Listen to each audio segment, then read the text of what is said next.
Okay, hello everyone. Good morning. Thank you for coming. First of all, I noticed that we have a visitor here today, Anthony from up north. Am I correct? When did you just get here? Yesterday. Oh, last night. I see. If you need a place to stay, we have a lot of room here, you notice. We take care of our own.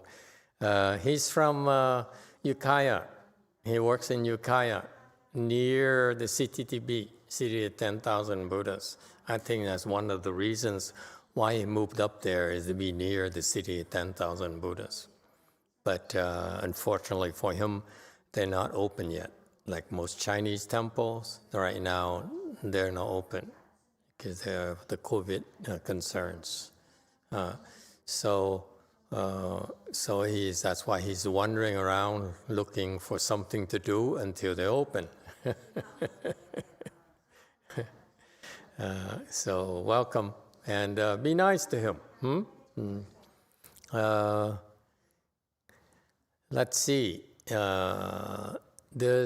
Do we have any outstanding questions or not? Yes, go ahead, Miss X. Number 9. This is from Friday, from Pingdeng Qingjing. Master, between the Dazhi Tuo and Ho Shurangama, which one is better? It depends.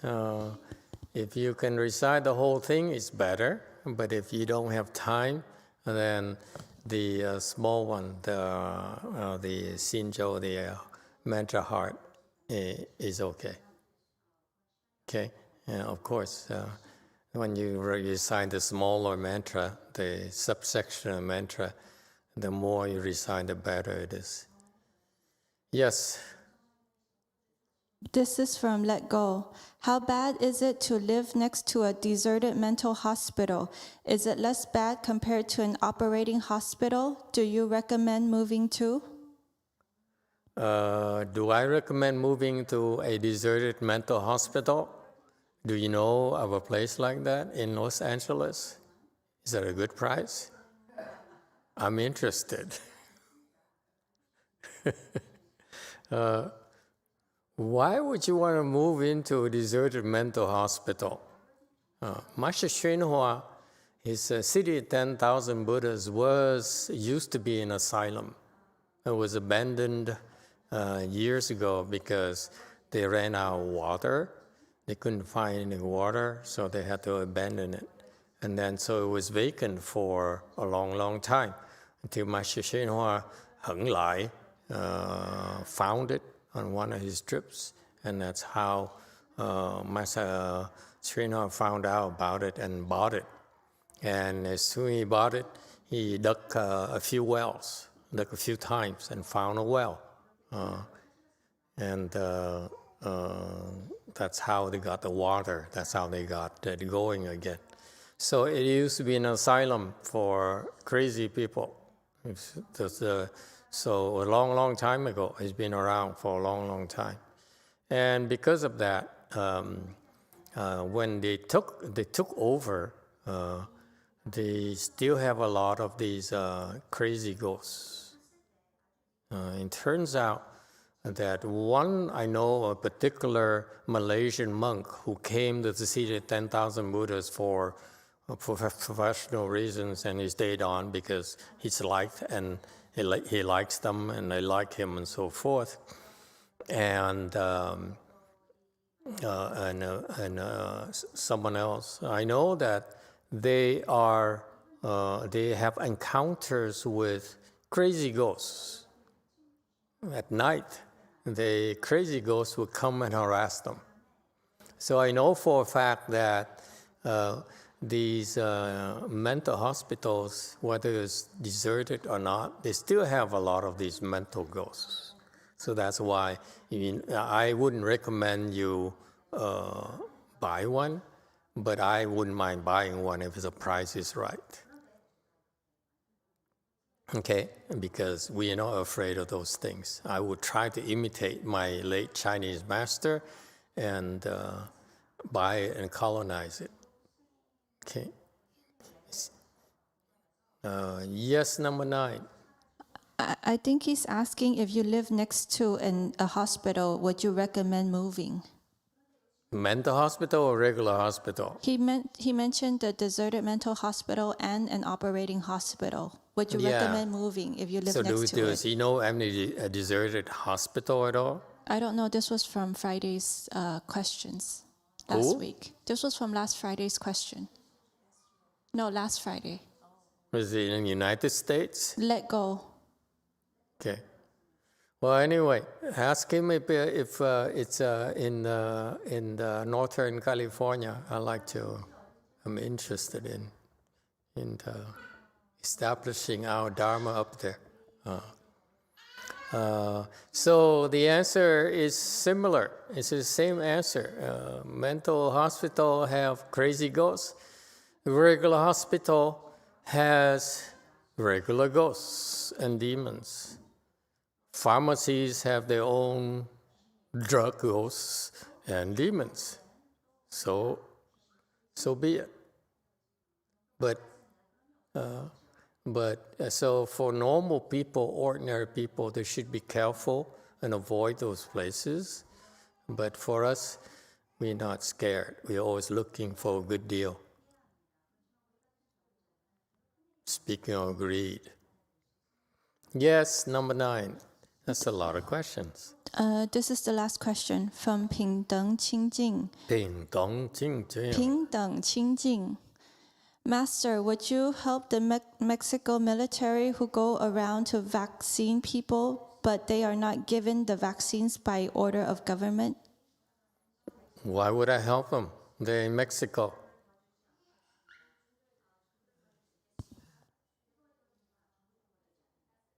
Well, they eat tacos, so they should help. What do I know? I don't have time to help just anyone. Serious. There's a lot of things that I need to do, I want to do, that I really don't have time to worry about others' business. It's called meddling. We don't meddle into others' business. We have enough work to do. It's only so many hours during the day you can engage in, so I can't. Okay, sorry. All due respect to the Mexicans and the drug cartel, I just don't have time. Okay? Unless you can find me a nice, crazy hospital at a good price, then I'll be interested. All right. Any other questions besides the old questions?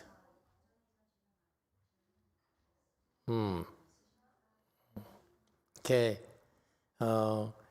This is the last weekend where we get to watch the Olympics. I'm fascinated by these sports events, especially championships and so forth. Olympics is just fantastic. So last night, the USA basketball team won gold. They beat France. Okay, so I was curious about that. So I looked at these performers, and again, same thing. These are top athletes in the National Basketball Association, in the world, you will. The best have to come to the U.S. to compete, to prove themselves. And these top athletes can be making between $40 and $50 million per year. Okay, so that's a lot more than I can ever imagine being able to put my hands on.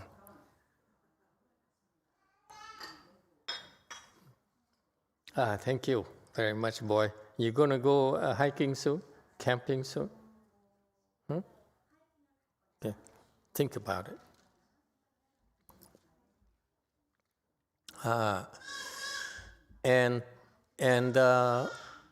Same old. These are, they're making so much money just from the salaries alone. So I was curious to what makes them different from the other athletes, and they're not. They have some physical skills, outstanding physical skills. Most of them do, but mentally they're not better than the other athletes, the other gold medalists at all, because they all seem to peak at number 3, third dhyana. That's it. They cannot get beyond it. But the basketball players are excellent athletes. I mean, they're gifted. They can jump. They can do these things that physically impossible for most of us. So that's why it's a combination of athletic prowess, but that is what distinguishes them is that samadhi power. So, for example, samadhi power is critical because, well, that's what differentiates the performers, the top players from the lower level, is that the ability to perform under pressure, whereas the lesser players cannot. So, for example, last night, I watched the game and I saw how the top performers are able to score, whereas the lesser players, they freeze because of the moment. It's so big for them, for their career, for themselves, so that they freeze. So the movement is not quite fluid as normal, Whereas the top players, only 1 or 2 American basketball players was able to perform. One is third, the other is second. So that's a difference, Whereas the other U.S. basketball players were first, That makes a huge difference. You see, it's about your ability to concentrate when you must deliver. That's why invariably differentiates the top performers from the lesser performers. Whether you're an athlete, whether you are an executive, whether you are a doctor, whether you are whatever you do, when you need to deliver, is your ability to concentrate that will differentiate you from the lesser performers. So that's interesting. So it seems to be all these athletes across the various sports fields, they all seem to peak out at 3, and that's the limitation of the Hinayana meditation techniques, by the way. They cannot seem to get beyond it. Why not? Does anyone know?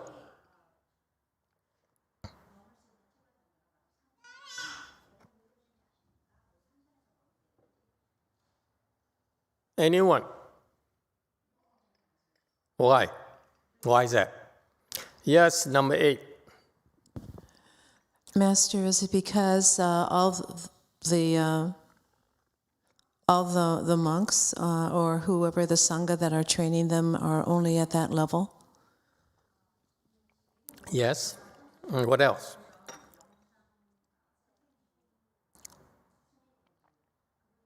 So in other words, the training techniques can go so far. Yes? If you don't have the proper technique, you're not going to get very far, period. What else?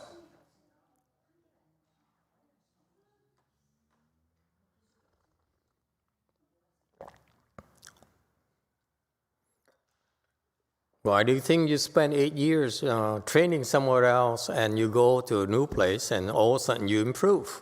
Because the technique is different, clearly. Yes? What else?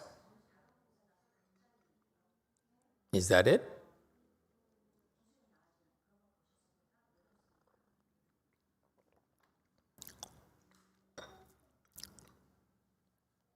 Yes, number 5.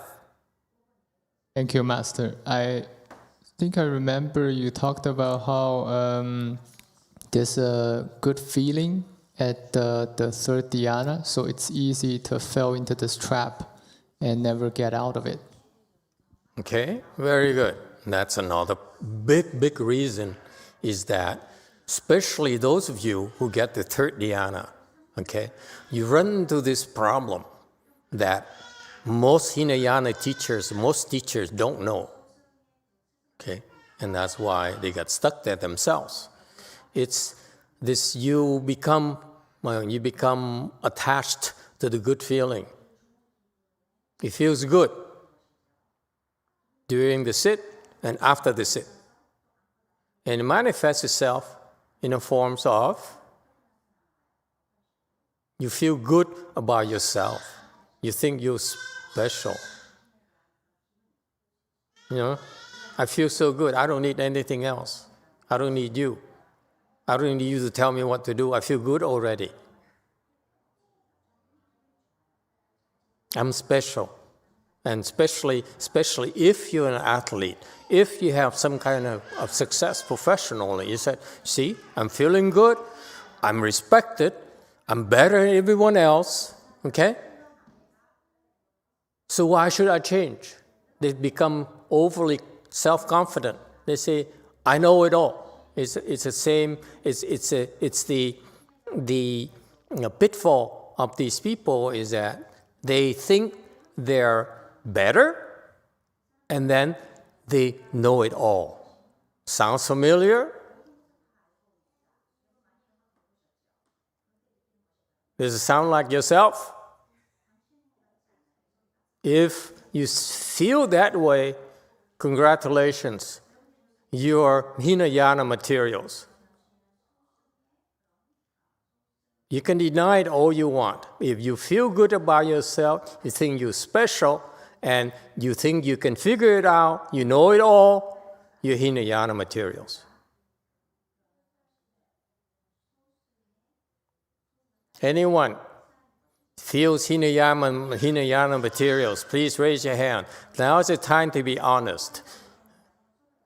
Especially those of you who took the non-lying precepts from me, when I ask you, you have to raise your hands and speak the truth. If you don't raise your hands, then you're breaking the precepts of not lying. And that's the drawback of taking non-lying precepts from me. And if you don't raise your hands, trust me, I know.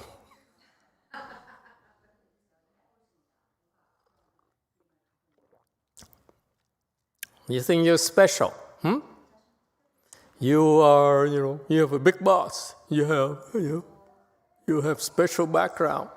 Yes? If you like that, you are Hinayana materials, whether you're Hinayana or Hinayana Mahayana. Hinayana is the people who are truly Hinayana within Hinayana range. And Hinayana Mahayana is those Hinayana within the Mahayana range. Okay? Yes, there's such a thing.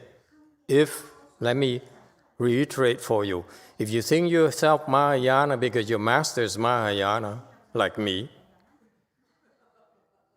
and that you think, I'm so special and I'm superior, I know everything, okay, better than the rest of the world, okay, you're Hinayana Mahayana. If you're truly Mahayana, you realize you know nothing yet. It's so much more you need to learn. Okay? You're nothing. What you know is nothing. Your attainment is nothing. You're not that special. There's so many more people around you who are far better than you, to the point where you can't even see it. You can't even see them. That's how much better they are.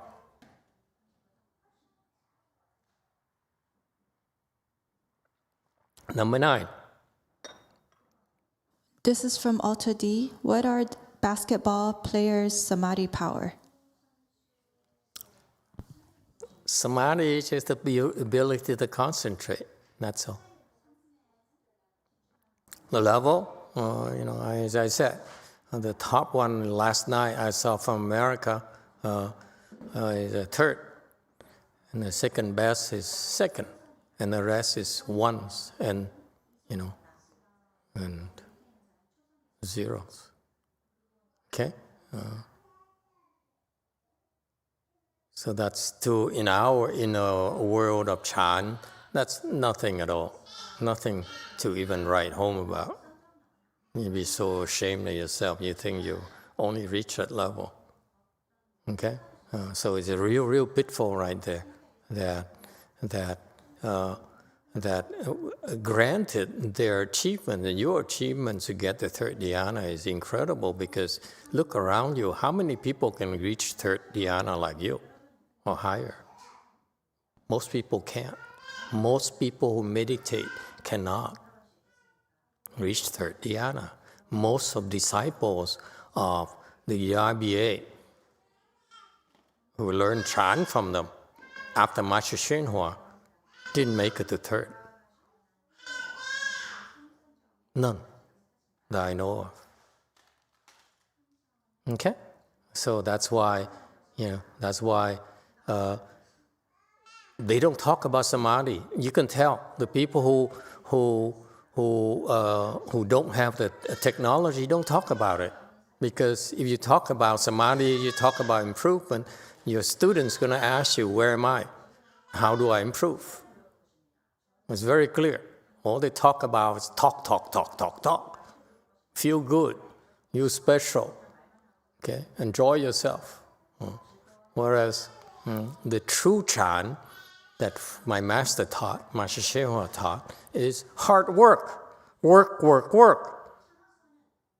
You have to be vigorous. You have to work hard. You have to earn everything in Chan. No one's going to give it to you. That's our tradition. The Chan traditions, we earn our way. Why? Because if you work hard, then you'll be taught. You don't work hard, tough luck. It's your life. Okay? We're here to help you improve. You don't want to improve, that's your problem. Okay?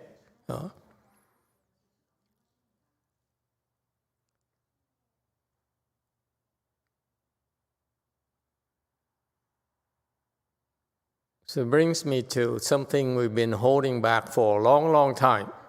This is a post on Facebook that was posted in February 24 of this year, meaning I wrote it sometimes the year before.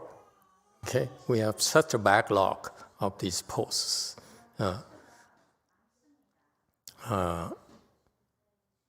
So it says small versus big, and let me read it for you. Hinayana wisdom excels at seeing things from their own perspective. Mahayana wisdom enables you to see things from others' perspective. That's the simple post I have. It turns out that we've been doing this for many years now, and after so many years, we still have a following of several hundred people that in English, and 5,000 in Vietnamese. They don't even read it. Okay? So, and Chinese, with Chinese followers, I think we have like 50. Incredible, 50. Okay, so that tells you that how popular we are. So that's how I started. I said, well, people keep on talking about Hinayana, Mahayana, especially me. So what is the difference? The difference is the Hinayana. You learn how to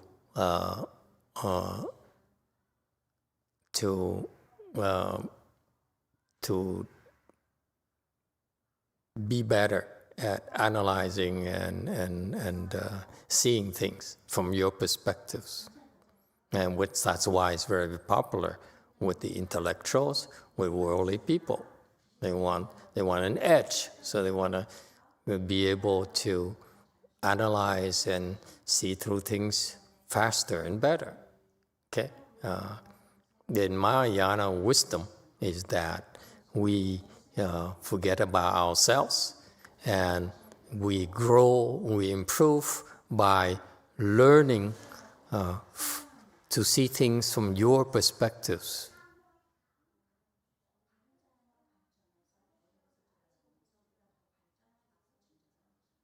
Okay, from each and every one of you's perspective. So it's the countless in Mahayana perspective versus one person's perspective. That's the relative weight of wisdom.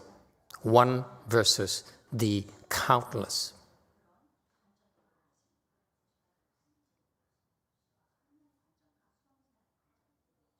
You buy that or not? Okay, so from that, there's immediately someone from Europe, Sven Odin Mundt Petersen, who made a comment, okay, in English. He just judged, pardon his English a little bit.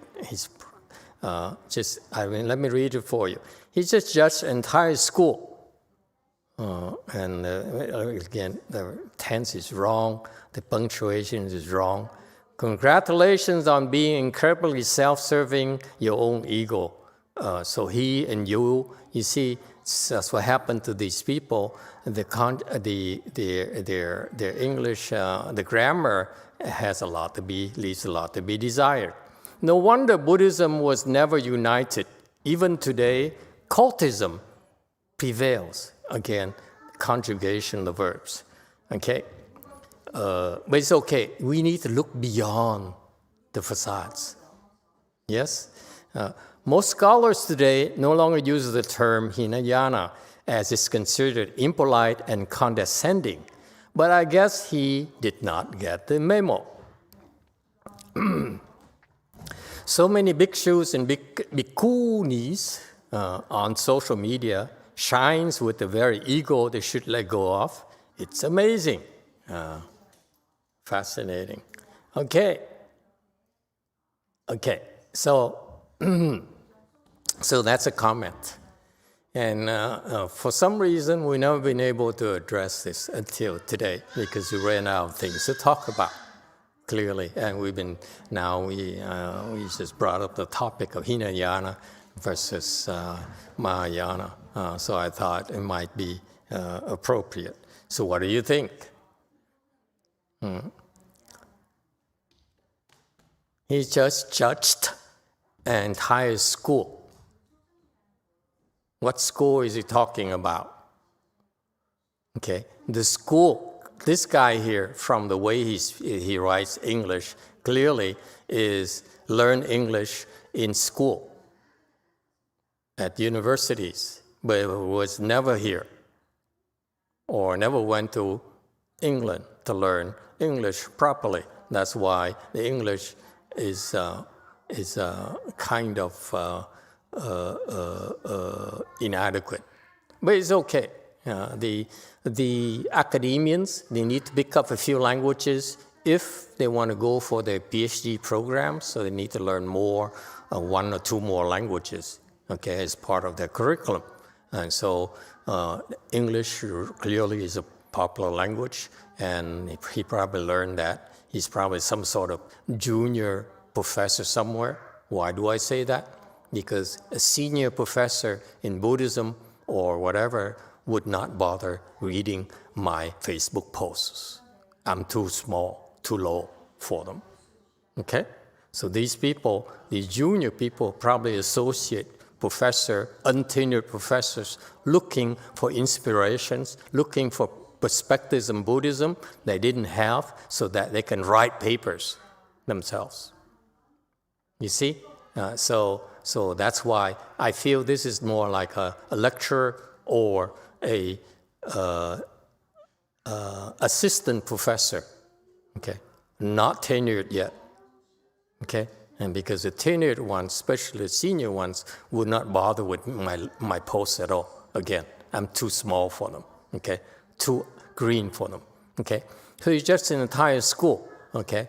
What school is he talking about? I have no idea, okay? So he's probably referring to the school. Buddhism, for him, is Hinayana, okay? Buddhism is not Hinayana. It's not Theravada either, all right? Buddhism is Buddhism. There's no such a thing as Hinayana or Mahayana or Theravada. When if you want to be precise, Buddhism is just Buddhism. There's no Mahayana, no Hinayana. Hinayana, Mahayana is only distinguished later by the patriarchs, not by the Buddha, okay? Because of you. You are too limited. That's why the patriarchs have to remind you that what you're learning is still very limited. It's called Hinayana. What you're learning is called Mahayana because you have to be worthy. If it's Mahayana, you have to be open your heart more. Hinayana, we don't blame you. Okay? That's why the patriarchs called it Hinayana versus Mahayana. Okay. And congratulations on being incredibly self-serving, your own ego. Your ego or my ego? Congratulations on being very self-serving, your ego. I don't know where this comes from. Where am I serving my ego? I'm talking about Hinayana versus Mahayana. I'm talking about your perspective, you Hinayana people out there, especially that guy. You Hinayana people, you see things from your perspective only. You cannot qualify to speak of things from others' perspective because you don't know. You're not trained to look from others' perspective. It takes training. It takes years of training before you can do that. Okay? Self-serving your own ego. No wonder Buddhism was never unified. Who says Buddhism is ever unified? Seriously. In the history of Buddhism, since the Buddha first started, was it ever unified? Never. Do you realize that? Buddhism was never unified. Buddhism has always been fragmented. Why is that? Because it's fragmented because of the practitioner themselves, whose heart are limited. You cannot say that the Buddha, the Buddha taught whatever he taught, but it's called Buddhism. However, whatever people can receive is limited by their own roots. That's why Buddhism is always fragmented, has always been fragmented by those people who are limited, have limited potential, therefore they can only absorb so much. Okay? Buddhism was never united, by the way. Never, ever. Historically. And we're proud of that. We're very proud of that because we let you be yourselves. We accept you for who you are. And we leave you alone until you decide one day, I want to be better. Then we teach you.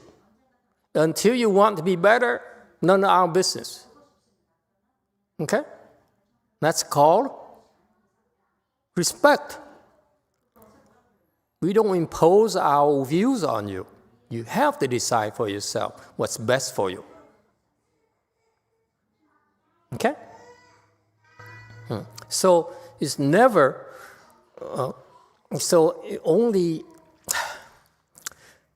these self-serving people think they're better. That's why they criticize you. And how come you're so fragmented? You're never united. I don't want Buddhism to be united. What kind of crap is that?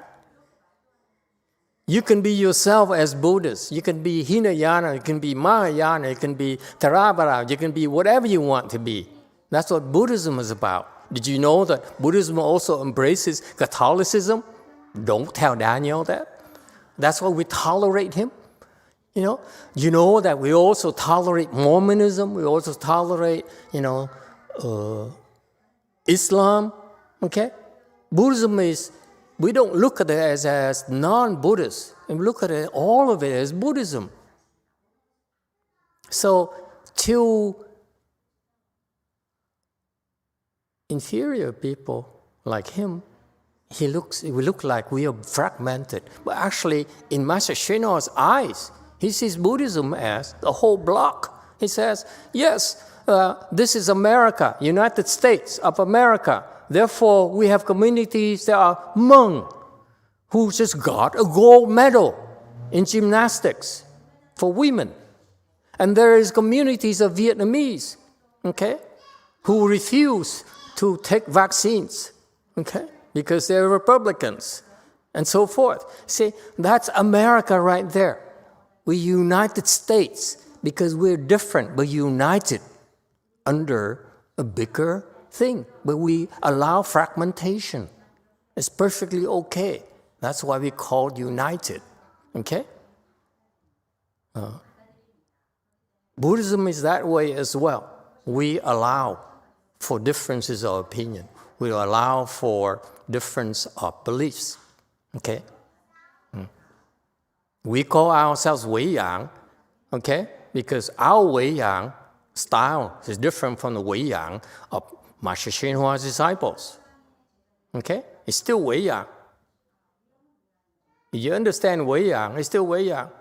Ours happens to be better, that's all, in my humble opinion. But we embrace them. Okay? Who is he? Who is anyone to say you need to unify Buddhism? That's stupidity. It's a stupid concept of these intellectuals engaging and say, you must be united. Who cares for you for union? Only losers need unions because they're weak. They cannot tolerate people who are different from them. Okay? Even today, cultism prevails. Cultism. Where does cultism come in? Is it because you follow my speeches, my going out of limb words? I don't know why this guy gets more and more extreme. Cultism, a very extreme kind of word to use on the Buddhists. And this is for non-Buddhists. Cultism is not Buddhist at all. Okay, so this guy is getting further and further confused. Okay, poor guy. And look at him. He looks like a normal person, but he's kind of stupid. Most scholars today no longer use the term Hinayana, as it's considered impolite and condescending. Okay, I've been told this a long time ago. 13, 15 years ago when I first started, okay, people balked at my using Hinayana. Okay, yes, they said, maybe a better term is Theravada. Theravada means teachings of the elders. Okay? The orders, according to the dictionary, according to worldly people, is the oldest surviving school of Buddhism. Baloney. It's not. Mainly practiced in Thailand, Burma, Sri Lanka, etc. Okay? The oldest surviving school of Buddhism is Mahayana. That's the first one that the Buddha taught. It's not Theravada at all. Okay? It's the only one Buddhism. That's called the Buddhism that Shakyamuni Buddha taught. So it's no such a thing as a teaching of the elders. This is a subset, if you understand that. The Buddha, when he spoke Dharma, that's Buddhism right there. And whatever these so-called, they call themselves elders, whatever, they said, this is what I understand. It begins a subset of the Buddhist teachings. Okay? But surviving school Buddhism, excuse me, the older surviving school Buddhism, again, is Mahayana. Okay? It was first transcribed in Sanskrit in India, passed on to China, now passed on to the United States. It's not in Europe, by the way. Mr. Odin Munt Peterson. Okay? It's not in Europe. That's why you guys don't have Mahayana in Europe, period. By the way. Okay? So most scholars today don't use the term Hinayana because it's considered impolite and condescending. Hinayana means small vehicle. Okay? Why is it considered impolite and condescending? I wonder who considers it impolite or condescending. Anyone knows?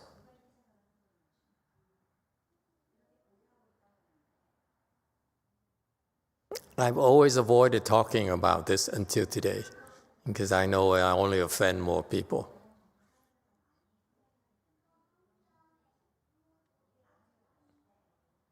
It's the scholars in Buddhism who would object to the term Hinayana. Which scholars? Do you know?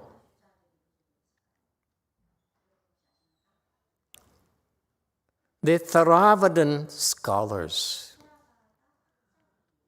And clear to you?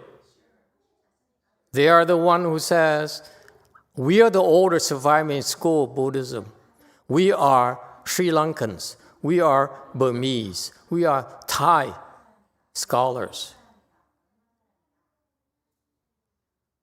We go to these prestigious schools of Buddhism in the United States, in Japan, and so forth, okay? And we populate all these departments, all these schools. We pay their tuitions. We become associate professors. We become professors so that we are integrated into the departments of Buddhism throughout the world. And therefore, we are united together into condemning the word Hinayana because it's not complementary to our approach. Okay? But let me remind you folks, where does Hinayana come from? Theravada comes from them. They call themselves, I'm Theravadan because the elders, we have elders, you don't. Okay? So it's self-promoting. Remember the concept? Self-promotion? You think you're special? Okay? That's so Hinayana right there. Okay? Where does Hinayana come from? From the Buddha himself. The Buddha, did he talk about Theravada? The answer is begins with an N. Huh? You agree or disagree? Did Buddha ever say, my teaching will divide it into Theravada versus Mahayana? He says, my school of Buddhism, I tell you what, I taught you Hinayana, then I'm going to teach you Mahayana. In between there's Gopapulya. And that's from the Buddha, that's from the patriarchs. Okay? So, Hinayana, it's just Hinayana. Because it's Hinayana. It's not meant to be derogative, it's not meant to be judgmental. Because the Buddha is not judgmental. Because Buddha is not derogative in his language. He's factual. The patriarchs then use the same term, Hinayana. And that's why I'm using Hinayana to imitate patriarchs and try to hopefully one day pass as a patriarch myself after I'm dead. Okay? Until then, I don't want to be known as a patriarch. Just kidding. You guys have no sense of humor at all. So serious. Okay? So Hinayana here is actually an actual Buddhist term. It's not derogative at all. It says your ability to help people, to carry people is very small. Maybe you can carry your own son, your own children, your own wife, but you cannot carry others' wives. You cannot carry others' children. You cannot carry others' mothers. That's what it means. Know your limitations.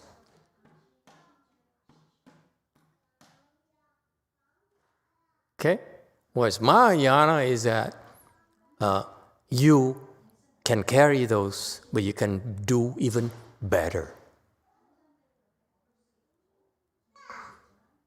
Don't stop so soon. You stop too soon, then you are Hinayana, Mahayana. You don't stop, you become Mahayana, Mahayana. Is it clear? I keep on using these terms, and it's about time I explain to you. So, it's not impolite nor condescending at all. It's those Theravadan scholars who, you see them, Mahathera, all those people who have, years of Buddhism as monks and nuns, and then who went and got PhDs, got recognized as a scholar, Buddhist scholar, an authority among those scholars. Okay, then they decided, we don't want to have Hinayana because it has a negative connotation to us. What does it tell you about them? They are still discriminating between small and big, meaning no wisdom at all. If you have wisdom, you would not even object. Master YongHua says, the guy, one monk who has one of the greatest wisdoms I've ever seen of a monk who's alive, who says, I can be your aunt, not aunt. Aunt, on the floor there, trample on me. That's how I see myself. I'm just an ant. I'm just a beast of burden. Abuse me, insult me, suck my blood. He doesn't think he's special. I never heard him mention that he's special. The few times I met him in person, I saw him as such an ordinary person for such a giant of a man in small stature, regardless.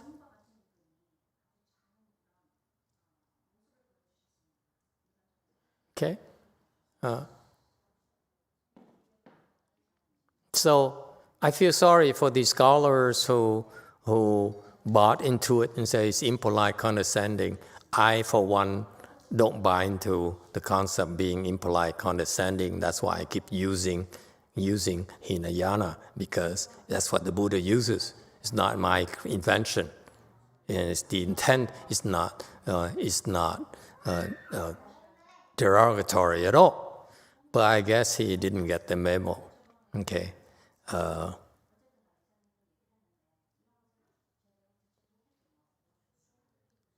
Even if they send me the memo, I discard it anyway. Okay. So many bhikkhus and bhikkhuins on social media shines with the very ego they should let go of. It's amazing. Okay.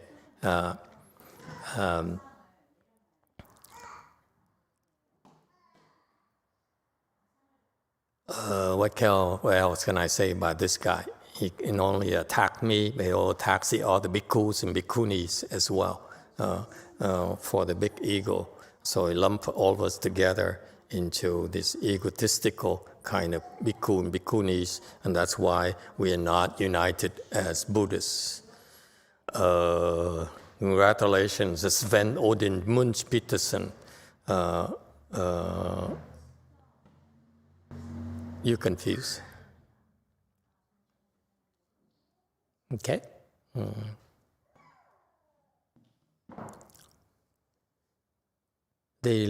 these people learn a little bit about Buddhism, and they think they know, and they think they can criticize monks and nuns. Okay? Unfortunately, the truth of the matter is that in our world, in the Tao world, only monks and nuns are the true keepers of Mahayana, not you scholars. I'm sorry. Scholars are ignorant. They don't understand. They may know a lot of words, they may know a lot of concepts, but they have no wisdom at all. That's not Buddhism. Buddhism is about wisdom.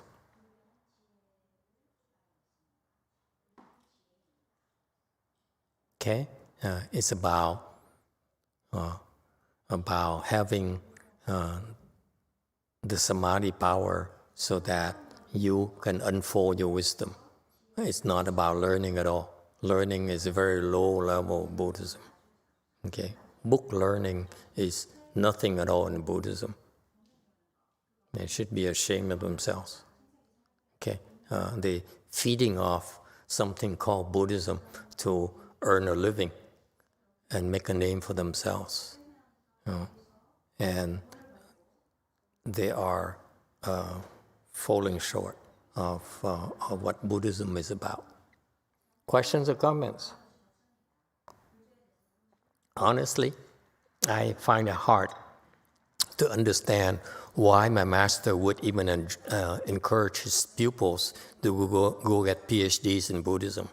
To me, I would never pay for it for my children. Never, ever. To me, it's a waste of time. Not because of these people like this, but because really, to me, it's a waste of time. Okay, a waste of your time. If you can't even see that, then it's not much hope for you. Okay, I don't, if you even insist on getting a PhD, why would you need any institution to recognize you as an expert? The only recognition that matters in our world is from a mind-to-mind transmission. That's the only thing that matters. We don't need anyone to give us a degree or a certificate at all. Okay? Yes, number 6. It's interesting that the movement of Buddhism, the body politic, the body religion of Buddhism, when it took root and grew and prevailed in China, of course, many, many years before we knew about it, and it came here to be practiced by Master YongHua, was basically obliterated by the CCP. They stand as the destroyers of a body religion that could have maybe come to the West in a much further force and number of people other than when we now just follow Master YongHua. There should have been 40 or 50 as such that came here, but their churches, their temples were obliterated by the CCP. We're just lucky that Master YongHua got out. Mm-hmm. Yeah. Well, that's what happened in the past.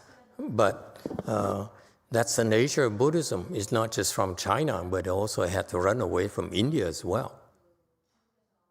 Okay, so it's not, no one is to blame.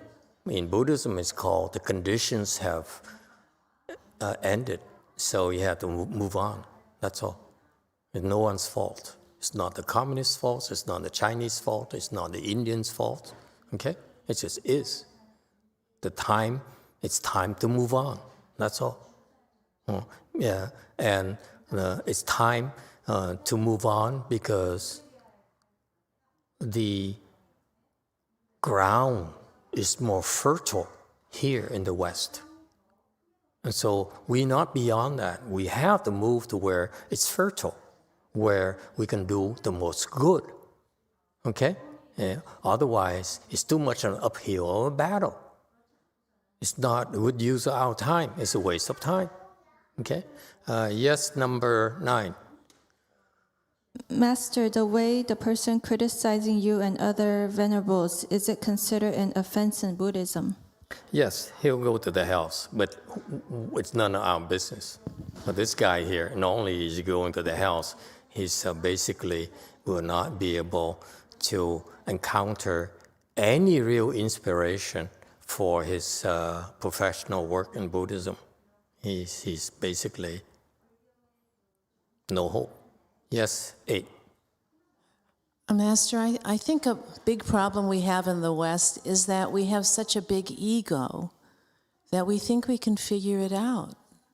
And we honestly do. I mean, I think especially people who go to college, they go to the university, we're taught about how we're supposed to be able to, gather information, and then we decide for ourselves, we evaluate, and then we come up with some decision.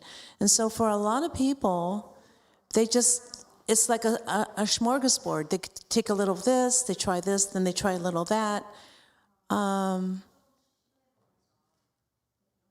And it takes a while for, I think, somebody to realize that they have to take a risk to find something deeper than what their ego or their mind can discern. It's a strength and it's also a weakness. Okay, so you have to take both into consideration, and you need to utilize that. Okay, it's useful up to a certain point, and then it's useful later on as well. So it's not entirely bad.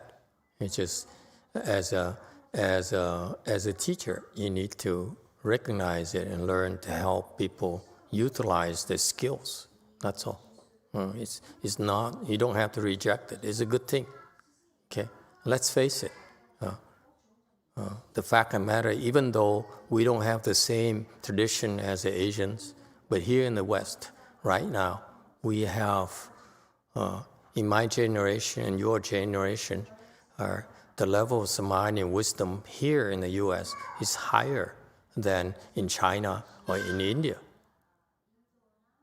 Period. Okay? So regardless, we do have some weaknesses. We are more intellectual, we're more materialistic as a society, but the people here have tremendous potential as well. So it's both ways. Yes, number 6. So I just had a quick question. I think you explained this very clearly earlier, but I'm just stupid. But I just wanted to see what the distinction between Theravada and Mahayana is. The difference? The distinction, yes. The distinction is your ability to help. If you go Theravada or Hinayana, you can only help yourself primarily. Maybe you can help your family, but you can't help your parents. You may be able to help your wife and your children a little bit, but you cannot help your parents or your ancestors.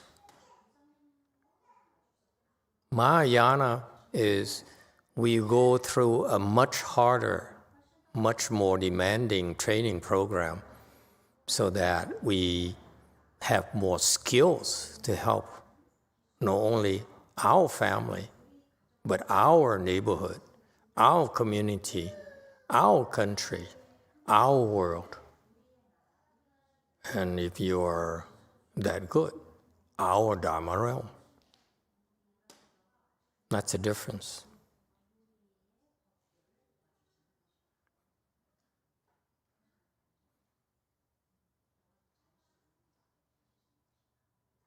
Let me give you an analogy. In ending, I'll give you an analogy.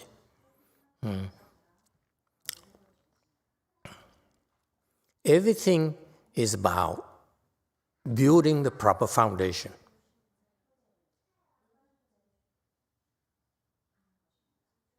If you want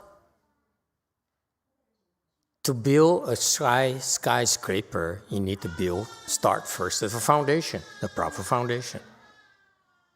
Okay?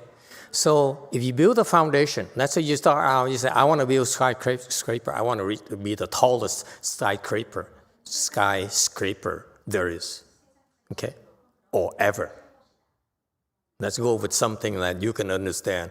I want to build the tallest skyscraper there is right now. So you start with building this foundation. You need to have the know-how to build this foundation. So far, so good? Now,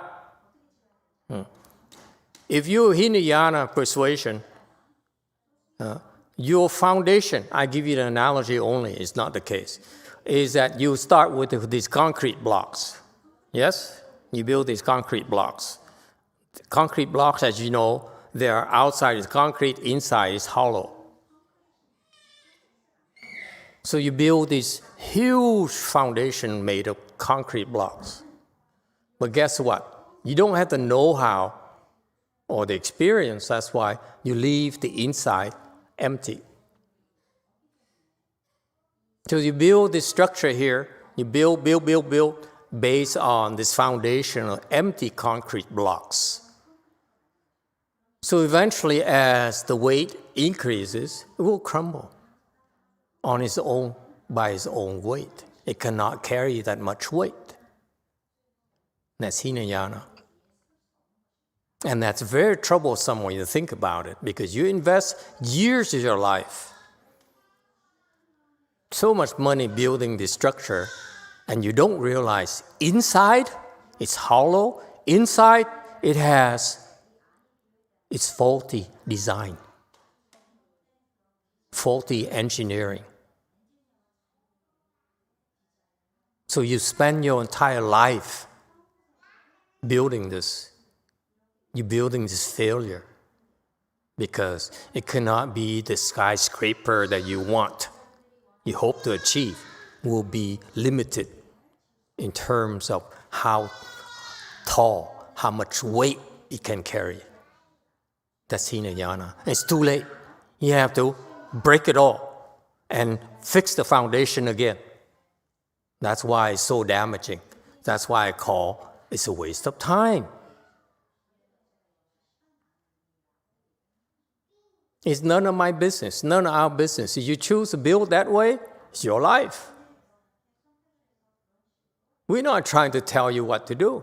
You're the one who says, I'm going to do it my way. I know how to do it.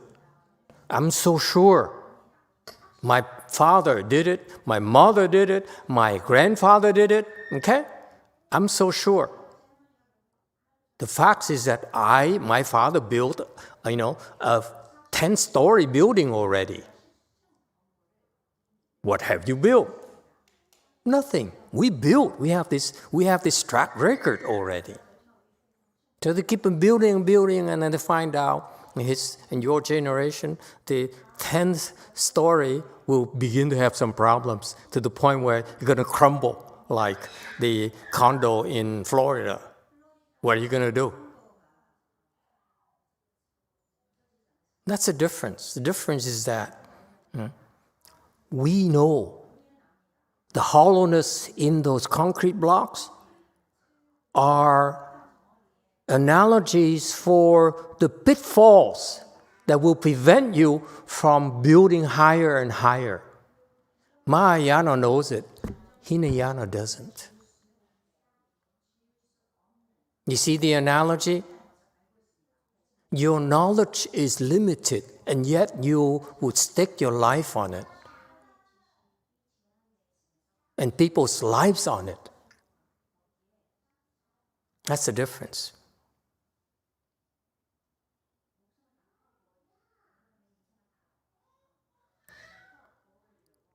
It's none of our business. It's your life. It's your beliefs. We respect that. It's not a problem. You will learn yourself on your own. It's okay. Okay? Yes, 9. This is from Cordelia. What if we have a terrible foundation from prior lives? Is there a way to fix the old foundation? Why bother fixing old foundation? You have current lives.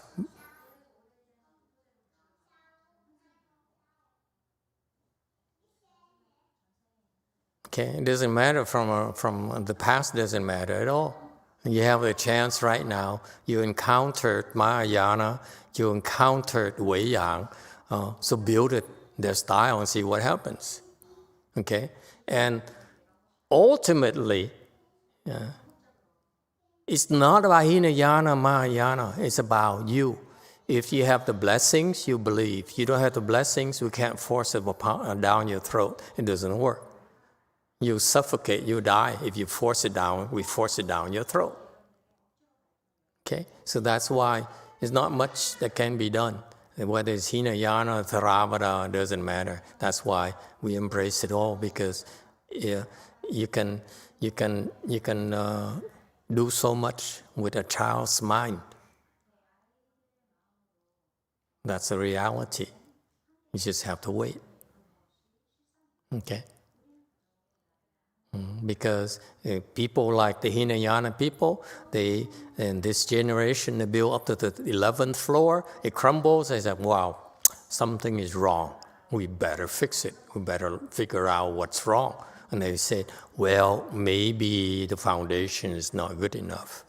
What can we do to fix it? And they try to fix it, and they add wood to it, okay, in those hollow places, and then they build up to the 12th floor, and then it crumbles on the 13th. That's how they learn. That's how we all learn. Okay? Whereas in Mahayana, we said, we don't want to waste time trying to figure out, on our own. There's someone who has tremendous wisdom called Gautama, who says, this is how you go about doing it. Okay? So we follow his lead, follow his instructions. And that's all. That's the difference in Mahayana and Hinayana. Ultimately, difference between Mahayana and Hinayana is that we believe in the wrong on the different teachers. Hinayana believe their own teachers, we believe our own teachers. So the difference is that the teachers are better. That's all in Mahayana. And so in Mahayana, difference in Mahayana, which you young men will find out, is faith. There's no way for you to understand. That's why you only have faith. You cannot figure it out. No way for you to figure it out.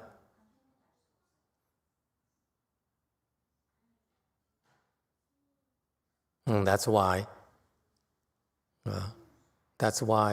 those people who rely on the intellect, like scholars, rely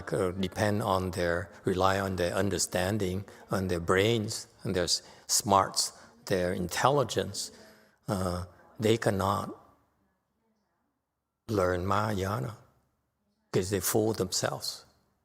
They said, I don't believe because I don't get it, therefore I don't believe. Yes, number 9.